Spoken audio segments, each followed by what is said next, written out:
Hey guys, what's up? Welcome back to my channel. I'm Angie, and as you can tell from the title of this video, today I will be giving you some college tips that will hopefully help the lives of you that are going into college a whole lot less stressful. So let's get started. Okay, so the first tip I want to talk about is don't think community college is bad. So what I mean by that is a lot of people always assume that once you graduate high school, you need to leave, you need to go out of state, you need to go out of your city to go to another college. That sometimes is not the case. It's really your decision, and you have to put into consideration what it is that you want and what it is that you can afford. When I was graduating high school, a lot of people were asking me like, oh, what are you gonna do after high school? What school are you going to? And I said, oh, community college, because it was literally down the street from my high school. And they would be like, oh, so 13th grade? It really made me feel crappy because it was like, well shit, I don't have money to go out of state. I don't got money to go out of city. Like, this is the best option for me. Plus, I live like 5 minutes from the community college. So I was like, of course I'm gonna go there. And what I realized was that those people that did go out of state, that went to Austin, went to San Antonio, went all over the place, where did they end up throughout the years? They ended up coming back right to my community college and back in the city that they were originally in. Because what did they find out? It was way too expensive to live out of state, because out of state tuition or out of residency tuition is crazy expensive. They realized that high school literally did not prepare us at all for college, and you're going straight into this university where you're getting classes that are like 700 people in one class, and that could be overwhelming because it is. Your whole life you've been in school where it's like what, probably like 20 people max in a classroom, and then you're just put into this giant classroom with 700 people. That could do something to you. Through my personal experience, community college was probably the best decision I ever made, because it really did help me like get into the groove of what college actually is. A lot of people their first semester of college kind of don't take it as seriously, and they end up slipping their grades, their GPA goes down, and they end up dropping classes because we just don't think it's that serious, because we have the mentality that we had in high school, which obviously is not the case because you're paying for this stuff now. Basically, try to prioritize what it is that you want and what it is that you can afford before deciding on a college. And don't always knock community college out of the question. You should always just branch out and decide what it is that you want to do. The next tip I want to talk about is always double and triple check information you get from advisors, counselors, or administration. I kid you not, I could probably count on one hand how many people actually got the right information the first time. And a lot of times, like, these counselors will tell you one thing and then you end up doing it, and then after that semester's over, they're like, surprise, you actually need 2 more classes to graduate, so you're not graduating this semester. If you would have just gone to another counselor and asked for a second opinion, you would have probably avoided the waste of money and the waste of time you just did doing those classes that you really didn't need. You should always double and triple check these information that you get from people, because it doesn't hurt. Like I said, this is your money and this is your time that you're wasting, so might as well get your money's worth. Or if you really don't understand something, ask them. Don't be afraid to ask them. It is their job to tell you what it is that you need to do. You obviously don't know what you need to do, and that's why you're there for help. So if they're not helping you, don't be afraid to speak up, because let me tell you, you will experience a lot of people that will treat you a certain way or just seem like they don't want to help you. You do not have to put up with that. You are already legally an adult. So if this person is talking to you as if you're a child or something and you don't like that, don't just stay quiet. Say something. Say, you know, I don't appreciate the way you're talking to me. Can I speak to somebody else? Next tip is Rate My Professor will save your life. Rate My Professor is basically a website where it's literally what it sounds. Students go on there and anonymously post their ratings of specific professors and colleges. If I knew this my first semester of college, oh, my life would have been so much different. Whenever you're starting to enroll into classes and you're starting to get the groove of like what classes you need, check out Rate My Professor. It sometimes honestly is very helpful, because like I said, these students go on there and they say what their experience was like, if they're a tough grader, how difficulty the class was in general, how the professor is with giving feedback. This website will literally save your life in figuring out what professor you need and what professor you actually want. Next tip I have for you is to always carry an umbrella and a water bottle. Especially if your classes are across campus, you never know when rain is gonna strike. I can't tell you how many times rain came out of nowhere. It was a beautiful sunny day and then bam, I got out of class and it was raining. Luckily, I had my little umbrella in my backpack. You know, just get a small umbrella that could fit in your backpack and you can easily take it out or leave it there if it's not raining, and just leave it there all the time. And honestly, even if it's not raining, if it's hot as hell outside,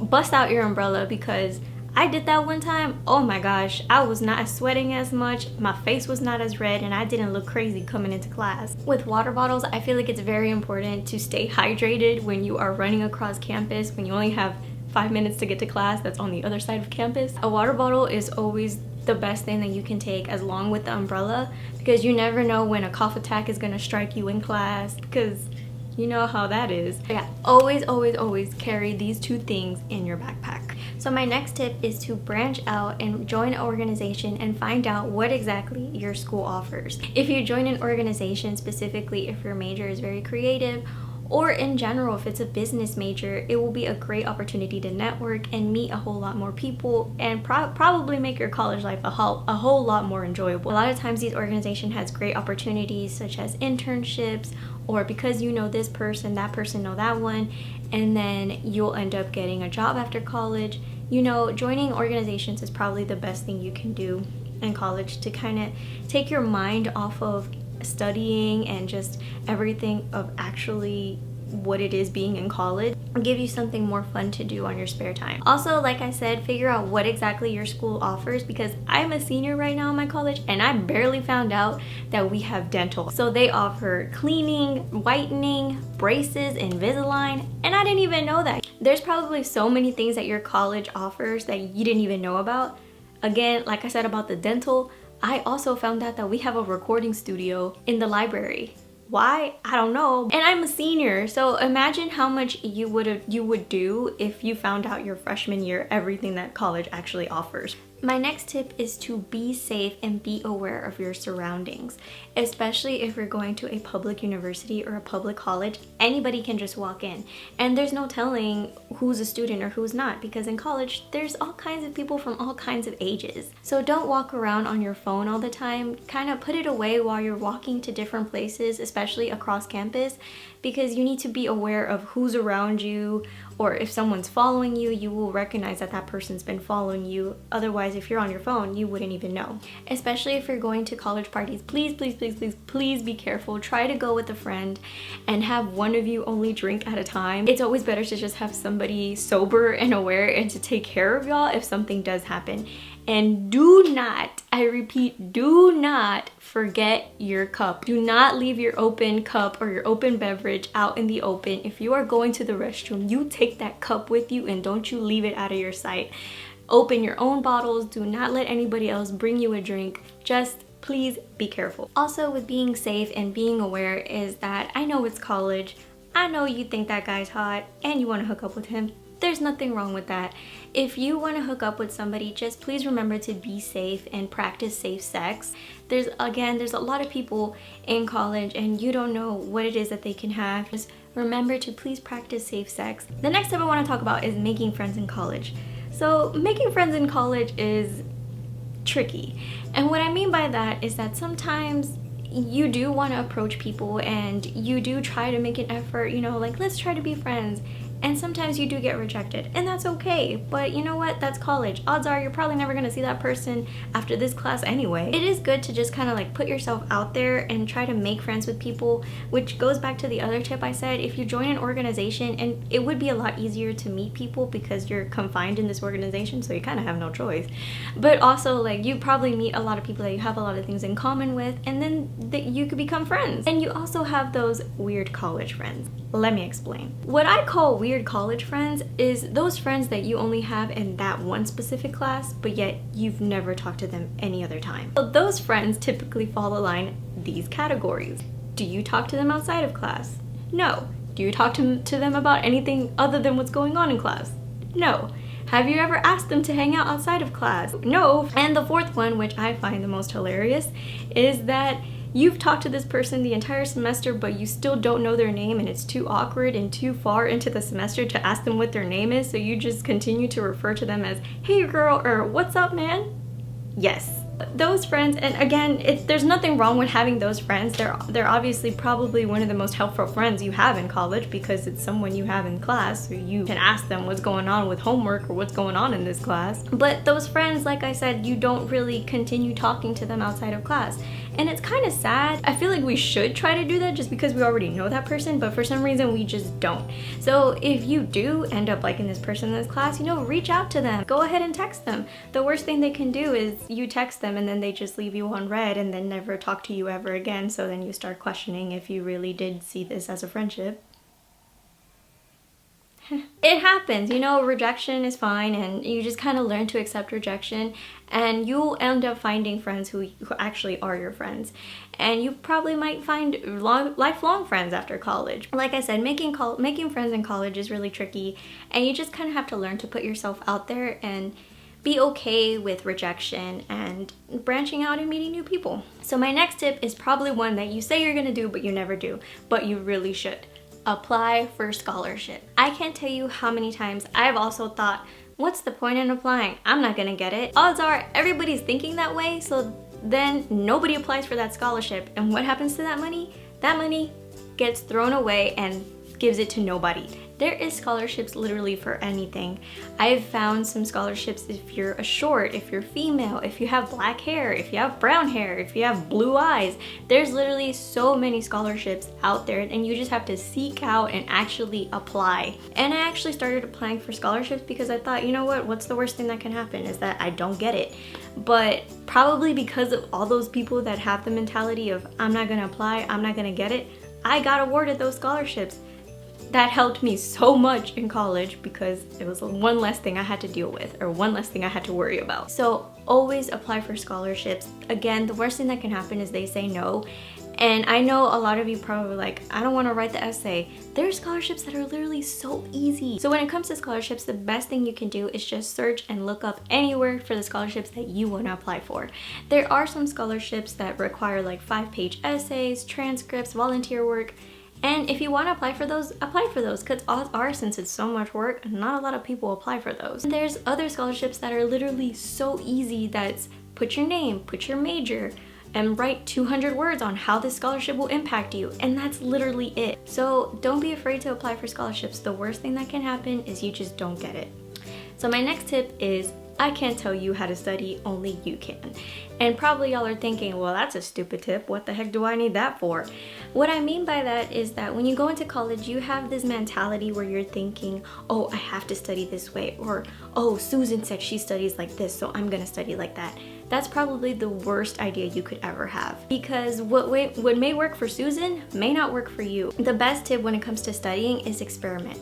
Experiment what works for you, experiment what gives you the motivation to study, and just from there you kind of learn how to do your own things, as well as time management. Time management is probably the most important thing you can learn in college because it helps you kind of recognize when you need to start working on your assignments. I've been there. I've had those sleepless nights where I was procrastinating like a dumbass and I just had to do my paper 2 hours before it was due. I got an A though. So don't really listen to what other people say works best for them. Maybe just kind of take their idea and see if it does work for you, and if it doesn't work for you, that doesn't mean that you're doing it the wrong way. It just means that that didn't work for you, on to the next thing that could work for you. The next tip I have is, before you even start your classes, maybe a week or two before school actually starts, take your own campus tour. For both of my college orientations, the tours were not so great. The second orientation, I didn't even get a tour. I feel like the best thing to do, especially if you're nervous and it's your first year going into college, or if it's a new school and you don't know where anything is, go to that school maybe 2 weeks where it's empty and roam the college yourself and roam the campus and figure out where everything is. Especially take your schedule and find where your classes are, so that way the first day of school you won't be as nervous and you won't be like, oh my god, where's my class? Oh my god, I don't know how this building works. Figure out the campus on your own, because odds are orientations, they're not the best tours. They'll probably just walk you around campus and say, that's campus. The next tip I want to talk about is probably the most important tip that I'm pretty sure a lot of you who are in high school watching this feel right now, is that if you don't know what you want to do, it's okay. Parents and teachers probably like drill this in your head like, oh, you need to know what to do. Oh, you're graduating high school. How is it that you don't know? Do you want to be a doctor? Doctors make good money. the best advice I can give you for that is don't listen to them. You will learn what you want to do on your own time. Kind of goes back to what I said about community college, because for me, community college really gave me those 2 years of doing my general studies, which is my basics, to kind of figure out what it is that I want to do. Most of the time people actually have what they like right in front of their face and they don't even realize it until it's too late. And you're stuck in this major that you don't like. And the best advice that I could give you for those of you who don't know what you want but you want to know is focus on what you do on your free time. For example, if you like drawing on your free time, maybe you should go into an art major. Or if, in my case, you like watching movies and making videos, maybe you should major in media production. Go out and venture out and figure out what it is that you actually like doing. And my last tip is don't take everything too seriously. Enjoy your time in college, because after all, this is probably the best years of your life from 18 to 24. You're not gonna get any of those years back. So kind of don't stress so much about school. I'm not saying like completely leave it out, but also think like school is not the only thing in the world. Your sanity and your free time is very important too. Figure out what it is that you want to do when you're free from classes so you can actually enjoy yourself. Go out and do events on campus. There's so many events and there's so many things I wish I would have done. You should enjoy your time in college. Enjoy the flexibility that you have. If you end up being sick or if you want to go somewhere but your class is during that time, don't think that you have to go to class every single day. Don't take things so seriously, you know, enjoy it. Go to events, go to parties, go to football games, experience the college life. And just because you're not living on campus doesn't mean you can't experience the college life. Enjoy it. Enjoy it and don't take college way too seriously. Alright guys, that's it for this video. I hope you guys enjoyed it. I hope this was helpful to all of you that are going into college. Remember, don't take things too seriously. Remember that it's okay to be scared, and enjoy your college years because they're probably the best years that you'll never get back. Because after you get a job, it goes downhill from there. Again, like this video if you liked it, subscribe if you haven't subscribed, and have a good time in college. Alright guys, I'll see you guys next time. Bye!